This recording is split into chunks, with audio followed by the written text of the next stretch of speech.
नमस्कार ମୁଁ ଆପଣମାନଙ୍କୁ ସ୍ୱାଗତ କରୁଛି ୟୁକେ ଏଜୁକେସନ ଚ୍ୟାନେଲକୁ। ଆଜି ମୁଁ ନେଇ ଆସିଛି ଆପଣମାନଙ୍କ ପାଇଁ ଏକ ଗୁରୁତ୍ୱପୂର୍ଣ୍ଣ ଭିଡ଼ିଓଟି, ଯୋଉଟାକି ଆମ ଭାରତ ସରକାରଙ୍କର ଷ୍ଟାଫ୍ ସିଲେକ୍ସନ କମିଶନଙ୍କ ତରଫରୁ SSC CGL 2025ର ନୋଟିଫିକେସନ ଆଉଟ୍ ହେଇ ସରିଛି ସାଙ୍ଗମାନେ। ଏଥିରେ ପାଖାପାଖି 14,500 ପ୍ଲସ୍ ଭ୍ୟାକେନ୍ସି ରହିଛି।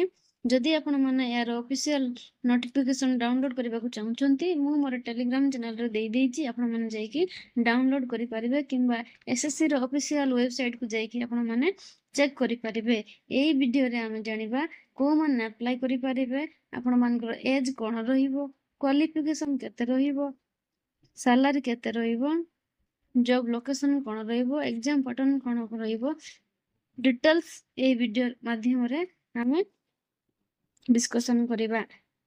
ଭିଡିଓଟିକୁ ଷ୍ଟାର୍ଟ କରିବା ପୂର୍ବରୁ ଯଦି ଆପଣମାନେ ଆମ ଚ୍ୟାନେଲଟିକୁ ନୂଆ, ତାହେଲେ ସବସ୍କ୍ରାଇବ କରିବାକୁ ଜମା ବି ଭୁଲିବେନି, ଯୋଉଥିରେ କି ଜବ୍ ରିଲେଟେଡ୍ ଅପଡେଟ୍ ଆପଣମାନେ ପାଇପାରିବେ। ଏଇଟା ହଉଛି ତାର ଅଫିସିଆଲ ୱେବସାଇଟଟା। ଏଠି ଯାଇକି ଆପଣମାନେ ଚେକ୍ କରିପାରିବେ। ଆପଣମାନେ ଜାଣିଥିବେ ସାଙ୍ଗମାନେ ଯେ SSC ପ୍ରତ୍ୟେକ ବର୍ଷ 3ଟା ୱେରେ ଭ୍ୟାକେନ୍ସି ଆଉଟ୍ କରିଥାଏ। ଗୋଟେ ହଉଛି CGL, ଆଉ ଗୋଟେ ହଉଛି CHCL, ଆଉ ଗୋଟେ ହଉଛି MTS। ଯୋଉଟା କି CGL ହଉଛି ଏନି ବ୍ୟାଚଲର ଡିଗ୍ରୀ କରିଥିଲେ ଆପଣମାନେ ଆପ୍ଲାଏ କରିପାରିବେ। CHCL ହଉଛି +2 ଲେଭେଲ ପାଇଁ ବାହାର କରିଥାଏ, ଆଉ MTS ହଉଛି 10th ଲେଭେଲ ପାଇଁ ଭ୍ୟାକେନ୍ସି ଆଉଟ୍ କରିଥାଏ। ବର୍ତ୍ତମାନ CGL, ଯୋଉଟା କି ଆମେ କହିପାରିବା ସବୁଠୁ ଭଲ ଲେଭେଲର ଜବ୍ ବା ଡ୍ରିମ୍ ଜବ୍ ବୋଲି କହିପାରିବା। ଏଇଟା କମ୍ବାଇନ୍ଡ ଗ୍ରାଜୁଏଟ୍ ଲେଭେଲ ଏକ୍ଜାମିନେସନ ଏହାକୁ SSC କଣ୍ଡକ୍ଟ କରିଥାଏ। ଏଇଠି ଆପଣମାନେ ଦେଖନ୍ତୁ, ଆପଣଙ୍କର ଆପ୍ଲିକେସନ ମୋଡଟା ଅନଲାଇନ ରହିବ। ଆପଣଙ୍କର ଆପ୍ଲିକେସନ ଡେଟ୍ ଷ୍ଟାର୍ଟ ହେଇଯାଉଛି ଜୁନ ମାସ 9 ତାରିଖରୁ ଜୁଲାଇ 4 ତାରିଖ ଲାଷ୍ଟ ଡେଟ୍ ରହୁଛି। ଆଉ ଆପଣମାନଙ୍କ ଅନଲାଇନ ଫି ପେମେଣ୍ଟ ରହିବ ଜୁଲାଇ 5 ତାରିଖରେ ରହିବ। ଯଦି ଆପଣଙ୍କର ଆପ୍ଲିକେସନ ଟାଇମରେ କୌଣସି ଏରର ରହୁଛି, ଡକୁମେଣ୍ଟ ହଉ, କୌଣସି ଆଡ୍ରେସ ହଉ, ଯଦି କୌଣସି କ୍ଷେତ୍ରରେ ଯଦି ଆପଣଙ୍କର ଏରର ରହୁଛି, ତାହେଲେ ଆପଣମାନେ ଜୁଲାଇ 9 ତାରିଖରୁ 11 ତାରିଖ ପର୍ଯ୍ୟନ୍ତ କରେକ୍ସନ କରିପାରିବେ। ଏଠି ମନେ ରଖନ୍ତୁ ସାଙ୍ଗମାନେ, ଯଦି ଆପଣମାନେ ଫାର୍ଷ୍ଟ ରାଉଣ୍ଡରେ ଯଦି ଏରର କରେକ୍ସନ କରୁଛନ୍ତି, ତାହେଲେ ଆପଣମାନଙ୍କ ପାଇଁ ଫି 200 ପିସ୍ ଲାଗିବ। ଯଦି ଆପଣମାନଙ୍କ ପାଇଁ ସେକେଣ୍ଡ ଟାଇମ ଯଦି ଏରର କରେକ୍ସନ କରୁଛନ୍ତି, ତାହେଲେ ଆପଣମାନଙ୍କ ପାଇଁ 500 ଫି ଲାଗିବ। ତେଣୁ ପ୍ରଥମରୁ ହିଁ ଆପଣମାନେ ଚେଷ୍ଟା କରିବେ ଭଲ ଭାବରେ ଆପ୍ଲାଏ କରିବା ପାଇଁ। ଆପଣଙ୍କର ଏକ୍ଜାମ ମୋଡଟା ଯଦି କହିବା, CBT ମୋଡ ରହିବ ସାଙ୍ଗମାନେ, Tier 1 ଆଉ Tier 2 ମାଧ୍ୟମରେ ରହିବ। Tier 1 ଆପଣଙ୍କର ଅଗଷ୍ଟ 13ରୁ ଅଗଷ୍ଟ 30 ମଧ୍ୟରେ ଏକ୍ଜାମ ମେ ବି ହେଇପାରେ, ଆଉ Tier 2ଟା ଆପଣଙ୍କର ଡିସେମ୍ବର 2025ରେ ହେଇପାରେ। ଏଇଠି ଦେଖନ୍ତୁ ଆପଣଙ୍କର ସାଲାରୀ, ଯୋଉଟା କି ସମସ୍ତଙ୍କର ୱେଟିଂ ଥାଏ। ଏଇଠି 7th ପେର ସାଲାରୀ ରହୁଛି, ଯୋଉଟା କି ବେସିକ୍ ଆପଣଙ୍କର 44,900ରୁ 1,42,400 ପର୍ଯ୍ୟନ୍ତ ରହୁଛି। ଏଠି ଆପଣଙ୍କର ଡିଫରେଣ୍ଟ ଟାଇପ୍ ଅଫ୍ ବହୁତ ଭଲ ଭଲ ପୋଷ୍ଟ ରହୁଛି। Section officer, central secretariat service, ରେଲୱେରେ ରହିଛି। ଆପଣମାନଙ୍କର ଏଇଟା ଗ୍ରୁପ B ପୋଷ୍ଟ ରହିବ। ଡିଫରେଣ୍ଟ ପୋଷ୍ଟ ପାଇଁ ଡିଫରେଣ୍ଟ ଏଜ୍ ରହିଛି। ଯେମିତିକି ଆପଣ ଦେଖିପାରିବେ, ଆସିଷ୍ଟାଣ୍ଟ ସେକ୍ସନ ଅଫିସରର ସେଣ୍ଟ୍ରାଲ ସେକ୍ରେଟାରୀ ସର୍ଭିସ ପାଇଁ ଆପଣଙ୍କର 20ରୁ 30 ଏଜ୍ ରହିଛି। ତାପରେ ଆପଣମାନେ ଏଠି ଦେଖନ୍ତୁ ଆପଣଙ୍କର ସାଲାରୀ କଣ ରହିବ, ଏଜ୍ ଲିମିଟ୍ କଣ ରହିବ ଦିଆହେଇଛି। ସେମିତି ଦେଖିବା ଏଇଠି ଲେଭେଲ 6ର ସାଲାରୀ ଆପଣମାନଙ୍କର ଏଇ ପୋଷ୍ଟ ରହିବ। ଗ୍ରୁପ B ପୋଷ୍ଟ ଏଇଟା ମଧ୍ୟ 35,400ରୁ ଷ୍ଟାର୍ଟ ହେଇକି ଆପଣମାନଙ୍କର 1,12,400 ରହିବ। Divisional accountant, sub inspector, executive assistant ରହିଛି। ଏଇଠି ମଧ୍ୟ ଆପଣମାନଙ୍କୁ 18ରୁ 30 ବର୍ଷ ଥିଲେ ଆପଣମାନେ ଆପ୍ଲାଏ କରିପାରିବେ। ସେମିତି ଦେଖିବା ଲେଭେଲ 5 ଏଠି ଦେଇଥିଲା, ଲେଭେଲ 5ରେ ରହିଲା ଆପଣଙ୍କର 29,200ରୁ 92,300 ରହିବ। ଏଇଠି ମଧ୍ୟ ଅଡିଟର, ଆକାଉଣ୍ଟାଣ୍ଟ ବହୁତ ଭଲ ଭଲ ପୋଷ୍ଟ ରହିଛି। ଏଇଟା ଗ୍ରୁପ C ର ପୋଷ୍ଟ ରହିବ। ଏଇଠି ମଧ୍ୟ ଆପଣଙ୍କର 18ରୁ 27 ବର୍ଷ ମଧ୍ୟରେ ହେଇଥିଲେ ଆପଣମାନେ ଆପ୍ଲାଏ କରିପାରିବେ। ଲେଭେଲ 4 ଏଇଠି ଦେଇଛି ଆପଣମାନଙ୍କର 25,500ରୁ ଷ୍ଟାର୍ଟ ହେଇକି ଆପଣମାନଙ୍କର 81,100 ଟଙ୍କା ସାଲାରୀ ରହିବ।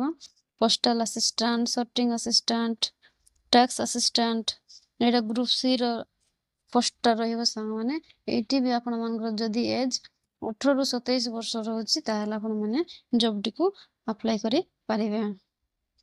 ଆଉ ରିଜର୍ଭେସନ ଯଦି କହିବା, ଆପଣମାନଙ୍କର ଅନ୍ୟ ପୋଷ୍ଟ ଗୁଡାକରେ ଯେମିତି ରହୁଛି ସେମ୍ ରିଜର୍ଭେସନ ରହିବ ସାଙ୍ଗମାନେ। ଏଇଠି ଦେଖନ୍ତୁ ଏଜ୍ ଲିମିଟ୍ ଆଉ ରିମାର୍କ ଦେଇଛି ଆପଣମାନଙ୍କର ଡେଟ୍ ଅଫ୍ ବାର୍ଥ ସାଙ୍ଗରେ ଆପଣମାନେ ମ୍ୟାଚ୍ କରି ନେବେ। 18 ରୁ 27 ବର୍ଷ ଯୋଉଠି ମାଗିଛି 2/8/1998 ଆଉ 1/8/2007 ପୂର୍ବରୁ ହେଇନଥିବେ। ଏଇଟା ଆପଣମାନଙ୍କ ଡେଟ୍ ଅଫ୍ ବାର୍ଥ ସାଙ୍ଗରେ ଭଲ ଭାବରେ ମ୍ୟାଚ୍ କରି ନିଅନ୍ତୁ। ଆଉ ଏଜ୍ ରିଲାକ୍ସେସନ୍ ଯେମିତିକୁ ସେମିତି ରହିବ। ଏଠି ଦେଖନ୍ତୁ SC/ST ପାଇଁ ରହିଲା 5 ବର୍ଷ, OBC ପାଇଁ ରହିଲା 3 ବର୍ଷ ଆଉ ଅନରିଜର୍ଭ ପାଇଁ ରହିଲା 10 ବର୍ଷ।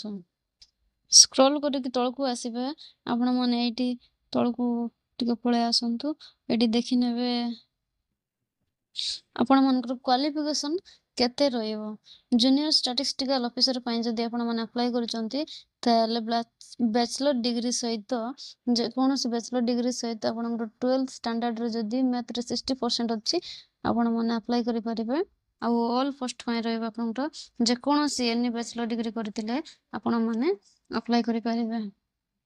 ଏଇଠି ଦେଖନ୍ତୁ କେମିତି ଆପ୍ଲାଏ କରିବେ। ଏଇଟା ହେଉଛି ଅଫିସିଆଲ ୱେବସାଇଟ୍ SSCର। ଏଇଠି ଯାଇ ଆପଣମାନେ ଆପ୍ଲାଏ କରିପାରିବେ କିମ୍ବା ମାଇ SSC ମୋବାଇଲ ଆପ୍ଲିକେସନ୍ ଡାଉନଲୋଡ୍ କରିକି ସେଇଠି ମଧ୍ୟ ଆପଣମାନେ ରେଜିଷ୍ଟ୍ରେସନ୍ କରି ଆପ୍ଲାଏ କରିପାରିବେ। ସାଙ୍ଗମାନେ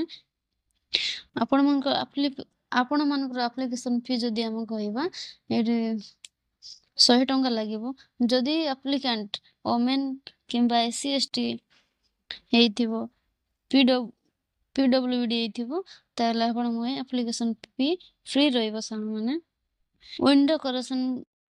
window for application form correction ଯୋଉଟାକି ଆପ୍ଲାଏ ସମୟରେ ଆପଣଙ୍କର କୌଣସି ଯଦି ଡକୁମେଣ୍ଟ ଏରର ରହୁଛି କିମ୍ବା ଆଡ୍ରେସର କୌଣସି କ୍ଷେତ୍ରରେ ଯଦି ଏରର ରହୁଛି ଆପଣମାନେ ଯଦି କରେକ୍ସନ୍ କରୁଛନ୍ତି ତାହେଲେ ଆପଣମାନଙ୍କୁ ଫାର୍ଷ୍ଟ ରାଉଣ୍ଡ ପାଇଁ ଏଇଠି ଆପଣଙ୍କୁ 200 ଲାଗିବ। ଆଉ ଯଦି ସେକେଣ୍ଡ ଟାଇମ୍ ପାଇଁ କରେକ୍ସନ୍ କରୁଛନ୍ତି ତାହେଲେ 500 ଲାଗିବ।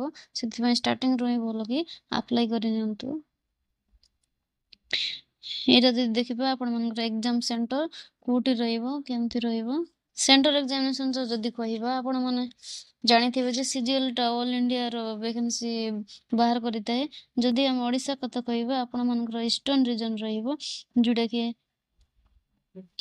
ଆପଣମାନେ ଏଠି ଦେଖୁଥିବେ ବାଲେଶ୍ୱର, ବରହମପୁର, ଭୁବନେଶ୍ୱର, ରାଉରକେଲା, ସମ୍ବଲପୁର ଆପଣମାନଙ୍କର ଏକ୍ଜାମ ସେଣ୍ଟରଟା ହବ। ଆପ୍ଲାଏ ଯେକୌଣସି ଜାଗାରୁ କଲେ ମଧ୍ୟ ଆପଣଙ୍କର ଏକ୍ଜାମ ସେଣ୍ଟରଟା ସେଇଠି ହିଁ ପଡ଼ିବ ଯୋଉଠି ମେନସନ୍ କରିଛି।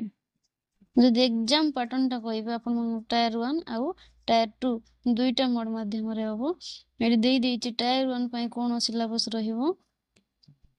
ଗୋଟେ କ୍ୱେଶ୍ଚିନ୍ ପାଇଁ ଆପଣମାନଙ୍କର 2 ମାର୍କ ଲେଖାଏଁ ରହିବ। ଟୋଟାଲ ଆପଣମାନଙ୍କର 200 ମାର୍କର ଏକ୍ଜାମ ହବ।